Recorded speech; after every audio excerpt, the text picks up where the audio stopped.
Hello guys, welcome back to our channel. അപ്പോൾ ചെമ്പനൽ പൂവിൻ്റെ പുതിയ എപ്പിസോഡിലേക്ക് എല്ലാവർക്കും സ്വാഗതം. അപ്പോൾ ടി വിയിൽ വരുന്നതിന് മുന്നേ കഥ ചുരുക്കത്തിൽ അറിയാൻ ഈ ചാനൽ സബ്സ്ക്രൈബ് ചെയ്ത് സപ്പോർട്ട് ചെയ്യുക. അപ്പോൾ നമുക്ക് തുടങ്ങിയാലോ.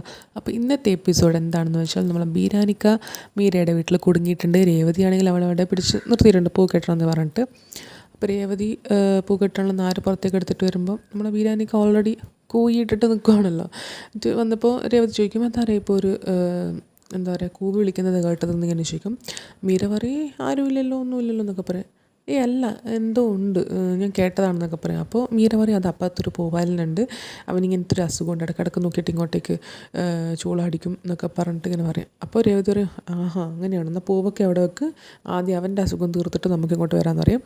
അപ്പോൾ മീര പറയും, വെറുതെ വേണ്ട, വെറുതെ ഒരു പ്രശ്നത്തിൽ നിൽക്കേണ്ട രേവതി എന്ന് പറഞ്ഞിട്ട് രേവതി ഉള്ളിലേക്ക് വിളിച്ചുകൊണ്ട് നോക്കും. അപ്പോൾ രേവതി പറയും, അവനുള്ള മരുന്ന് എൻ്റെ കയ്യിലുണ്ട്, നീ വാ എന്ന് പറയും. അപ്പോൾ മീര പറയും, എന്താ മരുന്നെന്നൊക്കെ എനിക്കറിയാം, രേവതിയുടെ ഭർത്താവ് ഇടയ്ക്കിടയ്ക്ക് മറ്റുള്ളവർക്ക് കൊടുക്കുന്ന സാധനമല്ലേ എന്ന് പറയും. അപ്പോൾ രേവതി പറയും, അത് തന്നെയാണ് മരുന്ന് എന്നിങ്ങനെ പറയും.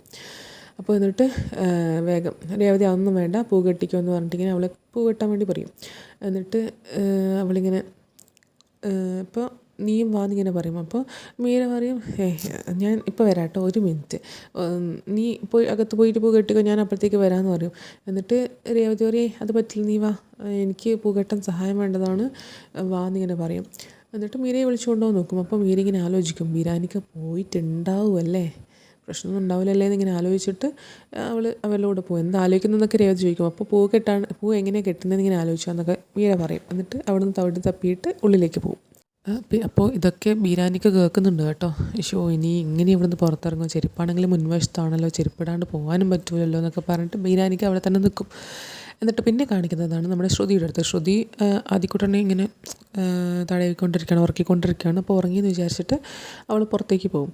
പുറത്തേക്ക് പോയിട്ട് നോക്കുമ്പോൾ അവളുടെ അമ്മ അവിടെ ഉണ്ടാവും, ശ്രുതിയുടെ അമ്മ ഉണ്ടാവും. ഡോറൊക്കെ അടച്ചിട്ട് അവൾ അവിടുന്ന് പോകും സംസാരിക്കാൻ വേണ്ടി. വളരെ ദേഷ്യത്തോടുകൂടിയാണ് പോകുന്നത് കേട്ടോ, സംസാരിക്കാൻ വേണ്ടി ഇങ്ങനെ പോകും. നിങ്ങൾ എന്താ വിചാരിക്കുന്നത്, നിങ്ങളുടെ ഉദ്ദേശം എന്താണ്, എൻ്റെ ജീവിതം നശിപ്പിക്കാനാണോ ഉദ്ദേശം? ഒരു തവണ എൻ്റെ ജീവിതം നിങ്ങൾ നശിപ്പിച്ചതാണ്, പിന്നെയും എന്തിനാണ് ഇങ്ങോട്ടേക്ക് വന്നത്? നിങ്ങൾ ഈ നാട്ടിലേക്ക് വരുമ്പം തന്നെ എനിക്ക് പേടിയാണ്, പിന്നെയാണ് ഈ വീട്ടിലേക്ക്. നിങ്ങളോട് ഞാൻ പറഞ്ഞതല്ലേ, ഹോസ്പിറ്റലിൽ 2 ദിവസം കൂടെ അവിടെ നിന്നോ, വേണമെങ്കിൽ അവിടെ നിന്നോ, എന്തിനാണ് നിങ്ങൾ ഇങ്ങോട്ടേക്ക് വന്ന്, എന്തിനാണ് എൻ്റെ ജീവിതം നശിപ്പിക്കാനല്ലേ എന്നൊക്കെ ഇങ്ങനെ പറയും. അപ്പോൾ അമ്മ പറയും, അല്ല മോളെ, ഞാൻ അങ്ങനെയൊന്നുമല്ല, എനിക്കറിയാലോ, രേവതിയും സച്ചിയും ഉള്ളതുകൊണ്ടാണ്, അവർ നിർബന്ധിച്ചത് കൊണ്ടാണ് ഞാൻ ഇങ്ങോട്ടേക്ക് വന്നത് എന്നിങ്ങനെ പറയും.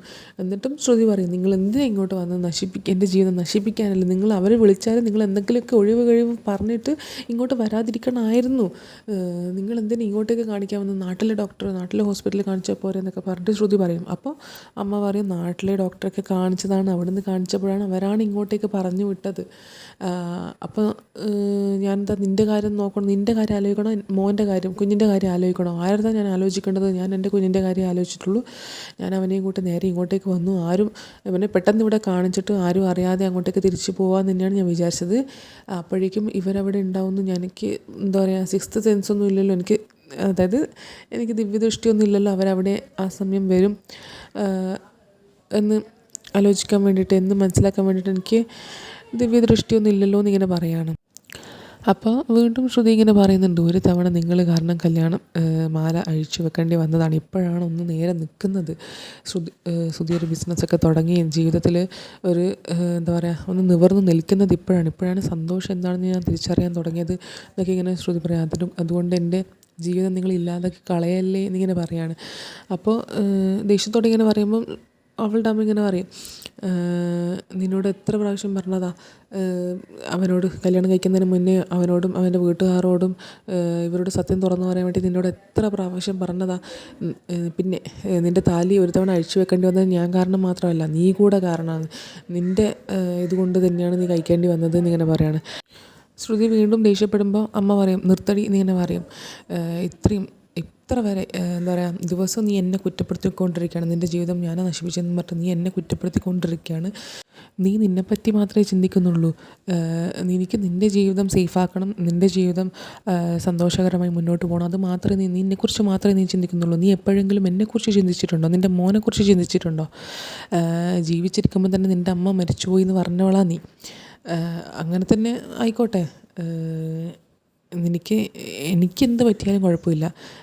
എനിക്കിപ്പം ഇന്നോ നാളെയോ എന്താ പറയുക എന്തും സംഭവിക്കാം എന്നുള്ള രീതിയിലാണ് നിൽക്കുന്നതെന്നൊക്കെ ഇങ്ങനെ ശ്രുതിയുടെ അമ്മ പറയും. അത് കഴിഞ്ഞ് കഴിഞ്ഞാൽ എനിക്ക് എൻ്റെ കുഞ്ഞിനെക്കുറിച്ചും ആദിയെക്കുറിച്ചും മാത്രമേ ചിന്തയുള്ളൂ. അത് കഴിഞ്ഞ് കഴിഞ്ഞാൽ അവൻ എങ്ങനെ നിൽക്കും, അവനെ ആര് നോക്കുമെന്ന് ഓരോ ദിവസവും ഞാൻ പേടിച്ചുകൊണ്ടിരിക്കുകയാണ്. നിനക്ക് നിൻ്റെ ജീവിതമേ ഉള്ളൂ, നീ അവനെ നോക്കുകയൊന്നുമില്ല, നീ അവനെ എവിടെയെങ്കിലും അനാഥാലയത്തിൽ കൊണ്ടാക്കും, നിന്നെയാണ് എനിക്ക് ഉറപ്പാണ്.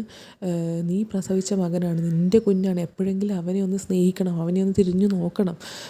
അവൻ ഇപ്പോൾ കൈക്കുഞ്ഞല്ല, അവന് തിരിച്ചറിയാനുള്ള ആ ഒരു പ്രായം എത്തിക്കഴിഞ്ഞു. ഇപ്പോൾ എല്ലാ ദിവസവും അവൻ്റെ അമ്മേനെക്കുറിച്ചും അച്ഛനെക്കുറിച്ചൊക്കെ ചോദിക്കാൻ തുടങ്ങിയിട്ടുണ്ട്.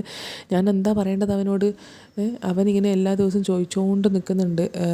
അവനിപ്പം തിരിച്ചറിയേണ്ട പ്രായമായി കഴിഞ്ഞു. അവനോട് എന്തുത്തരം ഞാൻ പറയേണ്ടത്? നിൻ്റെ മോനോട് നീ തുറന്നു പറ, അവൻ്റെ അമ്മ നീയാണെന്ന് പറ, അവൻ നിൻ്റെ മോനാണെന്ന് പറ, ഈ നാട്ടുകാരോട് പറ, ഈ വീട്ടുകാരോട് പറ. എന്തിനാണ് നീ ഇങ്ങനെ ഭയന്ന് ജീവിക്കുന്നത്? നീ ഇങ്ങനെ കള്ളത്തരം പറഞ്ഞുകൊണ്ട് കളവ് പറഞ്ഞുകൊണ്ടല്ലേ നിനക്കിങ്ങനെ ഭയന്ന് ജീവിക്കേണ്ടി വരുന്നത്? നീ തെറ്റിദ്ധരിക്കുകയാണ് ചെയ്തത്. സത്യം തുറന്നു പറഞ്ഞു കഴിഞ്ഞാൽ നിന്നെ അവൻ കൈവിടുന്നത് നീ തെറ്റിദ്ധരിക്കുന്നതാണ്.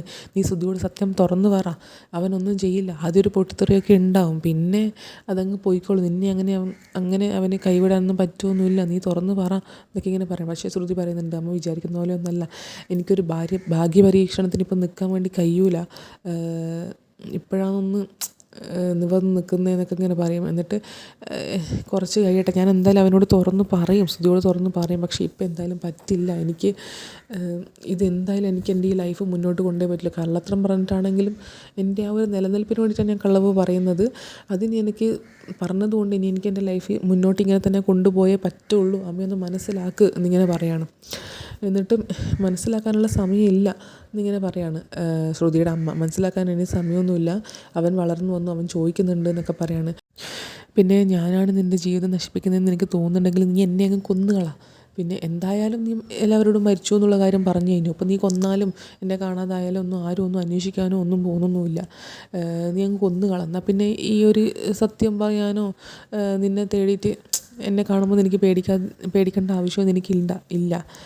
എന്നിട്ട് അവനെ നീ അനാഥ മന്ദിരത്തിൽ കൊണ്ടാക്കുക. അപ്പോൾ നിനക്ക് അവനെ വളർത്തേണ്ട കാര്യമില്ല, ആരെയും പേടിക്കേണ്ട ആവശ്യമില്ല, നീ നിൻ്റെ ലൈഫ് നോക്കിയിട്ട് മുന്നോട്ട് പോയിക്കോ എന്നിങ്ങനെ പറയാണ്. എന്നിട്ട് അമ്മയെ എനിക്കിങ്ങനെ കരഞ്ഞ് പറയാണ്, അവനെ ഞാൻ പ്രസവിച്ചതാണ്, അവനാണ് എൻ്റെ ജീവൻ, അവന് വേണ്ടിയിട്ടല്ലേ ഞാനിത് ഇങ്ങനെ എൻ്റെ ജീവിതം നന്നാക്കുന്നത് അവന് വേണ്ടിയിട്ടും കൂടിയാണ്. ഞാൻ നന്നായാലല്ലേ, ഞാൻ നല്ലൊരു നിലയിലെത്തിയാലല്ലേ അവനും നല്ലൊരു ജീവിതം കിട്ടുള്ളൂ. അവനും കൂടെ വേണ്ടിയിട്ടാണ്. ഞാൻ പ്രസവിച്ച മകനല്ലേ, അവൻ എൻ്റെ മോനല്ലേ, എനിക്ക് അവനില്ലാതെ ജീവിക്കാൻ പറ്റില്ല. അവനെ കാണാതിരിക്കാൻ പറ്റുമോ? എനിക്കവനെ കാണാതിരിക്കാൻ പറ്റുമോ? അങ്ങനെയൊന്നും പറ്റില്ല. എനിക്കവനെ അത്രയ്ക്ക് ഇഷ്ടമാണ്. അവനെന്നെ ഇങ്ങനൊരു അപകടം പറ്റിയത് അമ്മ വിളിച്ച് പറഞ്ഞപ്പോൾ എൻ്റെ ശ്വാസം നിലക്കുന്ന പോലെ ആയിരുന്നു എന്നൊക്കെ ഇങ്ങനെ പറഞ്ഞു. അപ്പോൾ വീണ്ടും ശ്രുതിയുടെ അമ്മ പറയും, എന്നാൽ പിന്നെ നീ അവനോട് പറ, അവൻ നിൻ്റെ മകനാണെന്ന് പറ, നീയാണ് അവൻ്റെ അമ്മ എന്ന് നീ പറ എന്നൊക്കെ പറയാണ്. എന്നിട്ട് അപ്പോഴേക്കാണ് നമ്മുടെ ആദി ഇതൊക്കെ കേൾക്കുന്നുണ്ടാവും. എന്നിട്ട് അമ്മൂമ്മയെന്ന് വിളിക്കും. അത് കഴിഞ്ഞിട്ട് പ്രൊമോയിലുള്ള പോലെ തന്നെ ആൻറ്റിയാണോ എൻ്റെ അമ്മ, അമ്മയെന്ന് അവനിങ്ങനെ വിളിക്കും. അപ്പോൾ ശ്രുതി ഞെട്ടും, ആൻറ്റിയാണോ എൻ്റെ അമ്മ എന്നൊക്കെ പറഞ്ഞിട്ടിങ്ങനെ ആൻറ്റിയുടെ അടുത്തേക്ക് വരും. അപ്പോൾ അമ്മൂമ്മ ഇങ്ങനെ ചോദിക്കും, മോനെന്തിനാ ഇങ്ങോട്ടേക്ക് വന്നത്, റൂമിലേക്ക് വിളിച്ചാൽ പോരായിരുന്നോ, മോൻ ഉറങ്ങിയില്ലേ, മോന് ഫുഡ് വേണോ, വിശക്കുന്നുണ്ടോ എന്നൊക്കെ ഇങ്ങനെ അമ്മമ്മ ചോദിക്കും. ആദ്യം അതൊന്നും കാര്യമാക്കില്ല, ഒന്നും വേണ്ടെന്ന് ഇങ്ങനെ പറയും. എന്നിട്ട് പറയും അമ്മയെന്ന് ഇങ്ങനെ വിളിക്കും. എന്നിട്ട് ആൻറ്റിയാണോ എൻ്റെ അമ്മ എന്ന് പറഞ്ഞിട്ട് അങ്ങോട്ടേക്ക് പോകും, പ്രൊമോയിൽ കാണുന്ന പോലെ തന്നെ. എന്നിട്ട് ശ്രുതി ഇങ്ങനെ കെട്ടിപ്പിടിച്ച് കരയും. ആദ്യം അവൾക്ക് മടിയുണ്ടായിരുന്നു, അറിഞ്ഞല്ലോ എന്നുള്ളൊരു പേടിയും ഉണ്ടായിരുന്നു. എന്നിട്ട് അടുത്ത് പോയിട്ട് കെട്ടിപ്പിടിച്ച് കരയൊക്കെ ചെയ്യും. എന്നിട്ട് ആദ്യം ഇങ്ങനെ ചോദിക്കും, ആൻറ്റിയാണോ എൻ്റെ അമ്മ, എന്തിനാ എൻ്റെ അമ്മ അല്ല എൻ്റെ അമ്മയാണെന്ന് എന്തുകൊണ്ടാണ് ആൻറ്റി പറയാതിരുന്നത്, അമ്മയെ എന്തിനാ ആൻറ്റി എന്ന് വിളിക്കാൻ പറഞ്ഞത് എന്നൊക്കെ ഇങ്ങനെ ആദ്യം ചോദിക്കും. പിന്നെ കെട്ടിപ്പിടിച്ച് കരയൊക്കെ ചെയ്യുക, അതത്രയേ ഉള്ളൂ. പിന്നെ കാണിക്കുന്നത് രേവതിയുടെയും മീരയുടെ അടുത്താണ്. ബീരാനിക്ക് അവിടെ തന്നെയുണ്ട്. ബീരാനിക്കൊക്കെ വിശക്കുന്നതെന്ന് പറഞ്ഞിട്ട് വിശക്കുകയും ചെയ്യുന്നല്ലോ, എന്നിട്ട് മുട്ട കിട്ടും. അപ്പോൾ ഈ മുട്ടയെ ഞാൻ ഓംലേറ്റ് ആക്കും എന്ന് പറഞ്ഞിട്ട് ബിരിയാണിക്ക് ഓംലേറ്റ് ഉണ്ടാക്കാൻ തുടങ്ങും. അപ്പോൾ രേവതി ഇങ്ങനെ ഇവരോട് വർത്താനം പറഞ്ഞുകൊണ്ടിരിക്കുകയാണ്.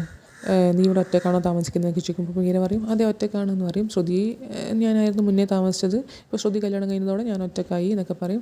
ശ്രുതി നീ എപ്പോഴാണ് ഫ്രണ്ടായത്, ഇവിടെ വന്നതിന് ശേഷമാണോ എന്നൊക്കെ ഇങ്ങനെ ചോദിക്കും. അപ്പോൾ മീര പറയും, അല്ല കുട്ടിക്കാലം മുതലേ ഫ്രണ്ട്സാന്ന് പറയും. അപ്പോൾ രേവതി ചോദിക്കും, അപ്പോൾ നീയും മലേഷ്യയിലായിരുന്നോ എന്ന് ചോദിക്കും. അപ്പോൾ തടി തപ്പി നമ്മുടെ മീര. എന്നിട്ട് പറയും, അല്ല അത് പിന്നെ എങ്ങനെയാണ് നിങ്ങൾ ഫ്രണ്ട്സായത്, കുട്ടിക്കാലം ശ്രുതിയുടെ കുട്ടിക്കാലം മലേഷ്യയിലല്ലേ എന്ന് പറയും. അപ്പോൾ വെക്കേഷന് ഇവളുടെ അച്ഛനും എൻ്റെ അച്ഛനും ഫ്രണ്ട്സായിരുന്നു, വെക്കേഷന് നമ്മളെല്ലാവരും ഇവിടെ ഒത്തുകൂടും, അങ്ങനെ ഫ്രണ്ട്സായെന്നൊക്കെ പറയും. അപ്പോൾ എനിക്ക് ഫോട്ടോസ് ഉണ്ടോ എന്നൊക്കെ ചോദിക്കും, പഴയ ഫോട്ടോസ് ഉണ്ടോ എന്ന് രേവതി ചോദിക്കും. അതിനിടയ്ക്ക് കിച്ചണിൽ നിന്ന് തട്ടലും മുട്ടലും കേൾക്കും. അപ്പോൾ രേവതി പറയും, നീ എന്തെങ്കിലും സൗണ്ട് കേട്ടോ എന്ന് ചോദിക്കും. അപ്പം മീര പറയേ ഇല്ല, എന്ന് പറയും. അപ്പോൾ എന്നാൽ എനിക്ക് തോന്നിയതാവും എന്ന് പറഞ്ഞിട്ട് വീണ്ടും വർത്താനം പറയാൻ തുടങ്ങും. ഫോട്ടോസൊന്നും ഇല്ലേന്ന് ചോദിക്കും. മീര പറയും ഫോട്ടോസ് ഉണ്ടല്ലോ എന്ന് പറയും. അപ്പോൾ എന്നാൽ ഒന്ന് കാണിച്ചാട്ടേന്ന് ചോദിക്കും. അപ്പോൾ മീര പറയും അത് ഇവിടെ വെച്ചതെന്ന് ഓർമ്മയില്ലെന്ന് പറയും. അപ്പോൾ രേവതി പറയും ഫോണിലുണ്ടാവില്ല, ഇപ്പോഴത്തെ എല്ലാ ആൾക്കാരും ഫോണിൽ സൂക്ഷിക്കുന്നുണ്ടോ എന്ന് പറയും. അപ്പോൾ മീര പറയും അത് ഞാൻ അങ്ങനെ വെക്കണം എന്ന് എപ്പം വിചാരിക്കും, പക്ഷേ എങ്കിൽ അതിനുള്ള സമയം കിട്ടില്ല, എപ്പോഴും മറന്നു എന്നൊക്കെ ഇങ്ങനെ പറയും. അതുകൊണ്ട് ഫോട്ടോസ് ഇല്ലയെന്ന് പറയും. അപ്പോൾ ബിരിയാണിക്ക് ഇങ്ങനെ മുട്ട അടിക്കുന്ന ഇങ്ങനെ സ്പൂണിട്ട് ഇളക്കുന്ന സൗണ്ട് കേൾക്കും. രേവതി വീണ്ടും ഇങ്ങനെ സൗണ്ട് കേൾക്കുന്നുണ്ടല്ലോ എന്നിങ്ങനെ പറയും. അപ്പോൾ ഒന്നുമില്ല എന്നിങ്ങനെ പറഞ്ഞിട്ട് തോന്നിയതാന്ന് പറഞ്ഞിട്ട് പിന്നെ അവിടെ വെക്കും. എന്നിട്ട് ബിരിയാണിക്ക് നമ്മുടെ ഓംലേറ്റ് ഉണ്ടാക്കാൻ തുടങ്ങും സ്റ്റൗവിൽ വെച്ചിട്ട്. അപ്പോൾ നല്ല സ്മെല്ല് വരും. അപ്പോൾ രേവതി ഇങ്ങനെ മണത്തിട്ട് ഇതിവിടെ നല്ല ഓംലേറ്റിൻ്റെ മണം, ഇവിടെ നിന്ന് തന്നെയാണല്ലോ ഉണ്ടാക്കുന്നതെന്ന് പറയും. അപ്പോൾ നമ്മുടെ മീര പറയും അതല്ല, അത് അപ്പുറത്തെ വീട്ടിൽ നിന്ന് പൂവാലൻ ഉണ്ടാക്കുന്നതായിരിക്കും എന്ന് പറയും. അപ്പോൾ നമ്മുടെ രേവതി പറയും അല്ല, ഇവിടെ തന്നെ നല്ല മണം വരുന്നുണ്ടെന്ന് ഇങ്ങനെ പറയും. ഇവിടെ നിന്ന് ഒറ്റക്കല്ലേ ഉള്ളൂ എന്നൊക്കെ ചോദിക്കും. അപ്പോൾ മീര ഇങ്ങനെ മനസ്സിൽ വിചാരിക്കും ബിരിയാണിക്ക് പോയില്ലേ. അപ്പോൾ അവിടെയാണ് ഇന്നത്തെ എപ്പിസോഡ് കഴിയുന്നത്. Thank you so much.